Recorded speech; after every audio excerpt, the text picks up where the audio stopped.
Bonjour à tous, aujourd'hui je vais vous filmer la vidéo bilan de mon premier mois en tant que fille au pair aux États-Unis. C'est quelque chose que je regardais énormément avant de partir et que je me suis dit que je ferais une fois que je serai là parce que c'est quelque chose que j'ai regardé pendant très longtemps. Voilà. Donc premièrement je vais vous parler de ma host family qui est géniale.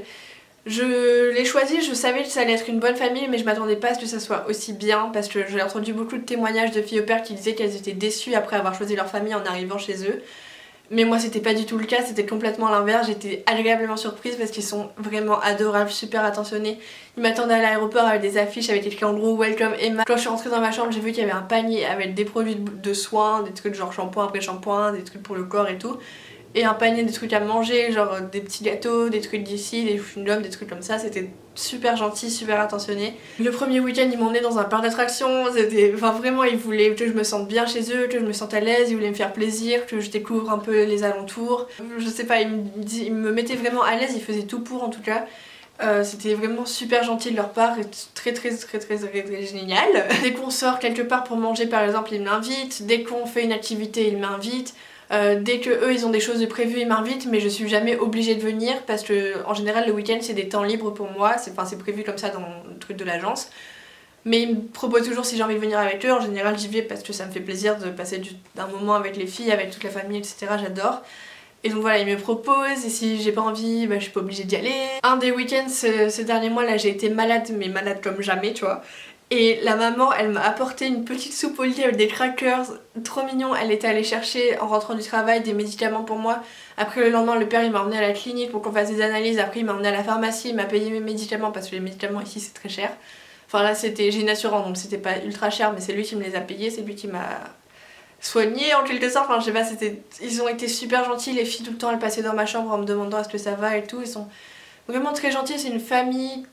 Voilà, c'est une famille avec l'esprit de famille, c'est pas vraiment un truc genre travail. Enfin, il y a l'aspect travail, mais il n'y a pas que ça. C'est vraiment une famille qui sont là, enfin, qui est une famille qui est là pour t'accueillir, pour que tu te sentes à l'aise et tout. C'est génial. Avant de partir, ils étaient en contact avec ma maman et ma mère leur a dit qu'elle voulait venir pendant les vacances d'été ici en Caroline du Nord à Charlotte. Et pendant ce temps-là, ils vont partir une semaine et ils ont proposé à mes parents de venir dormir dans la maison. Après ils sont très compréhensifs par rapport à mon anglais, par rapport à mon adaptation, ils m'apprennent les choses, ils m'expliquent clairement. Ils sont pas surpris ou ils rigolent pas quand je pose une question un peu bizarre, un peu débile, voilà, ils m'expliquent posément, tranquillement, comme petit... Voilà, enfin ils sont là pour m'aider quoi. Après j'ai demandé à ma maman d'accueil là si je pouvais aller à Chicago un week-end. Elle m'a dit ok mais tu peux aller à Chicago si tu veux, je t'aide à prendre ton billet, où est-ce que tu vas dormir etc. Elle voulait que je sois sûre de ce que je faisais. Elle m'a dit bah si tu veux tu peux partir le vendredi, je demanderai à quelqu'un d'autre de venir s'occuper des filles, comme ça t'as 3 jours à Chicago. Enfin vraiment ils sont géniaux. Maintenant je vais vous parler des enfants, je m'occupe de Sophia qui a 9 ans, Isabelle qui a 7 ans et Laurine qui a 2 ans. C'est 3 âges différents, 3 personnalités différentes, 3 caractères différents. 3 emplois du temps différents aussi, c'est vraiment pas toujours facile à gérer mais ça va, je m'en sors plutôt bien. Les filles elles m'aiment bien je pense, enfin en tout cas j'espère. Elles m'ont... Ouais quand je suis arrivée elles m'avaient écrit des petits mots souvent, elles me les glissaient, voilà là c'est ma porte. Elles me glissaient des petits mots et des petits dessins sous ma porte et je les avais au réveil quand je sortais du lit. C'est super gentil, on a une bonne relation toutes les 3 je pense. Alors pas toujours parce que quand il faut faire les devoirs, quand il faut manger des légumes, quand il faut ranger la cuisine, quand il faut pratiquer le piano ou la guitare, et que moi mon but c'est de les forcer à faire ça, ça ne se passe pas toujours très bien. Elles sont souvent très reloues là-dessus, donc l'après-midi je les déteste, le soir et le week-end je les adore. Voilà, c'est comme mes petites sœurs, enfin c'est pas mes petites sœurs mais je sais pas, c'est comme mes amies, je sais pas, c'est... Je sais pas comment expliquer ce genre de relation que j'ai avec elle parce que c'est vraiment cool, mais pas toujours. Avec Sophia on s'entend très bien, on rigole beaucoup et on écoute de la musique ensemble mais on n'a pas encore une énorme complicité, alors qu'avec Isabelle par exemple, donc Isabelle c'est Bella, je sens qu'elle m'aime vraiment beaucoup. Quand je venais d'arriver, elle était tout le temps collée à moi. Un moment, elle m'a dit je te boude, elle est en train de me faire un câlin. Voilà, donc c'est des petits trucs comme ça, je les adore, elles sont super mignonnes et elles avaient envie que je vienne, elles avaient envie que je sois là. Je suis la première au pair de la famille, c'est important à savoir, parce que ça peut changer une relation que tu as avec la famille.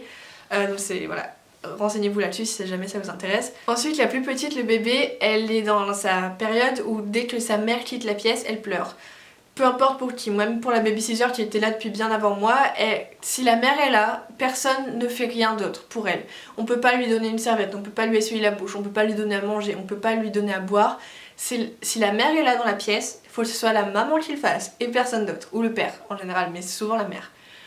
Voilà, c'est un peu difficile à gérer quand la mère elle doit partir au travail et que on a le bébé dans les bras qui pleure et qui hurle à la mort parce que sa mère part. Mais au début c'était plus long et là maintenant quand sa mère elle part, elle pleure le temps qu'elle parte et je la distrais en 2 minutes et elle oublie et ça passe beaucoup mieux. C'est l'évolution que j'ai vue ce mois-ci. C'est qu'elle est plus habituée à moi je pense, et quand je l'endors par exemple, elle s'endort. Avant elle s'endormait pas parce que je pense qu'on n'était pas habitués, je sais pas, à mon odeur, à mes bras, je sais pas. Et dès que je la posais dans son lit, elle recommençait à pleurer. Et là c'est plus le cas, elle s'endort directement. Même quand je la porte de la voiture à son lit, elle s'endort, elle dort. Et oh là là, on a un moniteur. Donc on a un moniteur qui filme ce qu'elle fait dans son lit quand elle dort pour savoir quand est-ce qu'elle va se réveiller pour aller la chercher. Et elle a compris un truc, c'est qu'il y a une petite caméra et qu'elle peut nous parler. Ça, elle l'a compris il y a pas longtemps. Du coup, quand elle est réveillée, elle pleure plus, elle attrape la caméra et elle fait Emma, Emma. Ensuite, troisième point, la vie sociale. J'ai 0 vie sociale. J'ai beaucoup parlé et échangé avec des personnes qui étaient avec moi à la training school à New York. J'ai beaucoup parlé, j'ai beaucoup rencontré des personnes. Enfin, j'ai rencontré beaucoup de gens. C'était vraiment génial. On était dans un groupe, dans une espèce de grande communauté et on était obligés de parler anglais entre nous parce que personne ne parlait la même langue. C'était génial. J'ai rencontré plein de gens. Cool. Et voilà. Et après, quand je suis arrivée ici, puisqu'on était tous séparés dans les États-Unis, on était tous éparpillés partout, dans tous les États. Quand je suis arrivée ici, je me suis retrouvée seule pendant 1 mois à peu près. Mais mon area director, celle qui s'occupe de mon dossier ici à Charlotte, enfin celle qui est, comment dire, c'est ma référente locale, je sais pas comment expliquer ça, m'a donné le numéro de téléphone de quelques filles, dont une qui s'appelle Ophélie et avec qui je suis allée voir un match de baseball. C'était super, j'ai adoré parler avec elle, adoré la rencontrer, c'est une fille cool, très très sympa. On a beaucoup de points en commun et voilà, j'aime beaucoup sa mentalité. Et c'était vraiment un super moment. Et voilà, ça c'est ma vie sociale. C'est le seul événement social que j'ai eu ce mois-ci. Et qu'est-ce que je peux dire d'autre? Oui, il y a Ali, la babysitter, qui est aussi très très sympa, qui m'explique plein de choses sur le système américain, sur la vie américaine en général, sur comment les gens vivent, comment les gens pensent. Quand je comprends pas un mot, elle m'explique. Des fois je lui demande comment tu dis ça, elle me dit. Je lui explique des mots en français aussi, c'est très sympa, elle est super gentille, elle est dans une sororité donc elle m'explique un peu comment ça fonctionne ce truc. C'est très cool, voilà, ça c'est ma vie sociale. Elle se résume à pas grand chose, mais ça devrait se passer un peu mieux ce mois prochain puisque demain il y a un meeting avec toutes les filles au pair de Charlotte. Donc ça devrait être cool et je devrais rencontrer des gens et parler un peu plus à d'autres gens que à ma famille d'accueil. Ça serait très sympa. Ensuite, la vie américaine, ça c'est un truc que j'ai pas vu sur les autres chaînes mais que je voulais rajouter parce que c'est quand même un truc important dans une aventure au pair, c'est de découvrir comment ça fonctionne ici aux États-Unis. Et c'est très différent, il y a de quoi en faire une vidéo complète à ce sujet. C'est un truc, enfin il y a trop de différences. Il y a des similitudes aussi mais il y a beaucoup de différences, bien ou moins bien. Ce que j'adore ici, c'est on voit des écureuils tous les jours. Ils traversent la route, ils sont dans ton jardin, c'est des écureuils, t'en vois une dizaine par jour, j'adore. Dès que j'en vois un, je suis toujours émerveillée, même au bout d'un mois, ça me... Waouh, un écureuil, trop bien. Bref, c'est débile, mais... Un autre truc qui est différent, c'est qu'ici, dans les pharmacies, tu peux acheter des shampoings, après shampoing, gel douche, brosse à dents, tout ça, mais pas dans les supermarchés. Enfin si tu peux mais c'est plus cher, c'est pas l'endroit où il faut le faire en fait. Donc voilà, à peu près c'est tout pour ma vie américaine, mais je vous en ferai une vidéo complète parce qu'il y a beaucoup de choses à dire à ce sujet là. Ensuite pour ce qui est de l'anglais, c'est une question qu'on m'a énormément posée, enfin que mes proches me posent beaucoup, c'est savoir si je comprends et si j'arrive à parler anglais. Alors je comprends tout ou presque tout, en général il me manque peut-être un mot ou deux dans la phrase mais moi ça va, je comprends le sens. Et si je comprends vraiment pas, je demande à ce qu'on me reformule, à ce qu'on me réexplique ou à ce qu'on parle plus lentement. Voilà, je comprends tout. Après c'est un peu plus difficile quand je connais pas la personne et que je suis pas habituée à la voix, mais quand je connais la personne je peux facilement suivre une conversation et parler avec elle, ça pose pas de problème. Par contre c'est plus difficile de parler parce que je suis très difficile envers moi-même, c'est-à-dire que si je te dis une phrase très vite et que je sens qu'il y a une erreur, ça va me saouler, je vais me dire ah mais j'ai dit n'importe quoi là, c'est faux. Ça me saoule, les fautes que je fais souvent c'est j'oublie les S à la fin de la troisième personne du singulier. Les concordances de temps c'est un truc horrible. Après le vocabulaire ça va et après le seul problème que j'ai c'est la prononciation parce que je suis pas toujours au top. Mais ça va mieux, je sens qu'au bout d'un mois je m'améliore en termes de prononciation et j'ai appris énormément de vocabulaire, plus que, enfin inconsciemment en fait, c'est des choses de la vie de tous les jours que je dis, par exemple diapers, c'est les couches, c'est un truc que je connaissais pas et maintenant c'est devenu un mot complètement normal, enfin voilà, c'est le vocabulaire, il va s'améliorer énormément en venant vivre aux États-Unis, je pense que c'est comme ça qu'on apprend le mieux une langue. Après il faudrait que je lise plus et que je demande à ce qu'on me corrige pour les concordances de temps parce que c'est un truc horrible. Voilà, c'est chiant mais faut que je travaille là-dessus. Après j'ai remarqué que c'était plus difficile pour moi au début de parler le matin et de parler le soir. Le matin je sors de mon rêve, je sors de ma bulle de français que j'avais eue, donc il faut que je me replonge dans l'anglais, donc ça c'était un peu plus difficile. Et le soir j'étais crevée de parler anglais, c'est tout le temps, c'est de réfléchir à ce que tu dis, comment tu le dis, de réfléchir à ce que les autres te disent, tu traduis dans ta tête ou pas. Et c'est fatigant au bout d'un moment de la journée, tu peux plus, genre au bout d'un moment je parlais plus, j'écoutais juste, je faisais ouais. Après j'allais dormir et ça allait mieux, c'est juste le matin et le soir c'était difficile, là ça va mieux, c'est juste...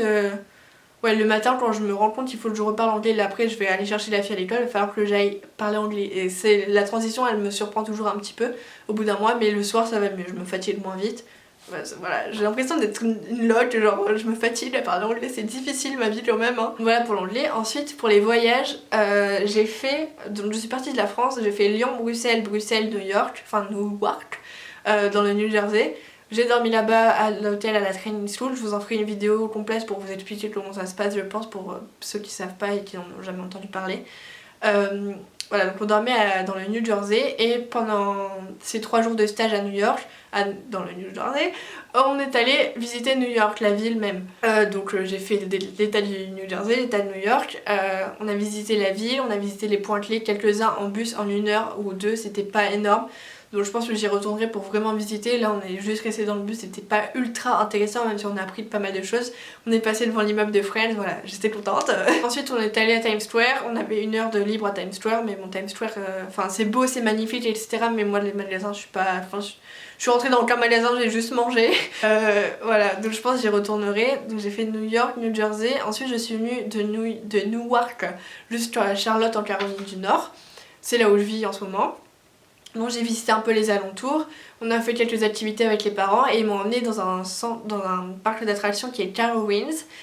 Et c'est à la frontière de la Caroline du Sud et la Caroline du Nord, donc je me dis que j'ai fait déjà 4 états en 1 semaine, ce qui était énorme. Voilà, et après j'ai des projets de voyage pour cet été et pour... en mai là, dans 2 semaines je vais partir à Chicago pour aller voir Gad Elmaleh, voilà. Donc les voyages c'est cool et j'ai l'intention d'en faire plein parce que je dépense pas énormément en magasin, en vêtements, tout ça, j'économise mes sous et je vais voyager je pense cette année. Ensuite j'adore ma ville, c'est entre la ville et la campagne, c'est très vert, très grand, il fait souvent beau, en ce moment il fait très moche, là il fait très moche dehors mais il fait souvent beau. Il fait souvent chaud, le climat est très agréable, j'adore cette vie, j'adore aller emmener les filles à l'école même si ça prend 20 minutes d'y aller et 20 minutes de revenir. J'aime trop, c'est trop bien. J'ai zéro raison de me plaindre, je suis en train de vivre mon rêve, vraiment. C'est que du bonheur, j'adore. Ah oui, et en général il y a un truc que les filles au père mentionnaient dans leur vidéo bilan, c'est le homesick, c'est-à-dire quand t'es pas bien d'être loin de chez toi, enfin de chez toi en France. Et je l'ai pas du tout ressenti pour l'instant, donc je pense que c'est cool. J'ai été triste, non, c'est juste quand j'ai fait un montage de vidéo de quand j'ai quitté la Réunion, là ça m'a un peu rendu nostalgique mais pas au point de rentrer en France, loin de là. Ça passe beaucoup trop vite, 1 mois c'est déjà écoulé, j'ai l'impression d'avoir rien fait et en même temps d'avoir fait tellement de choses. C'est trop bien, j'aime trop ce que je fais, j'aime trop ma vie ici, j'ai pas envie de partir du tout, c'est que le 1er mois mais je y pense déjà. Voilà, donc c'est tout pour la vidéo bilan du mois 1. J'espère que ça vous a intéressé, que ça vous a plu, que ça vous a apporté des informations sur ce que c'était qu'une vie de fille au père. C'était pas très instructif, c'était plus à propos de ma vie, mais je pense que c'est quelque chose qui peut aider quand même les futurs au pair. J'ai pas arrêté de dire fille au père, encore une fois je suis désolée, ça me saoule parce que c'est très binaire, mais c'est quelque chose que...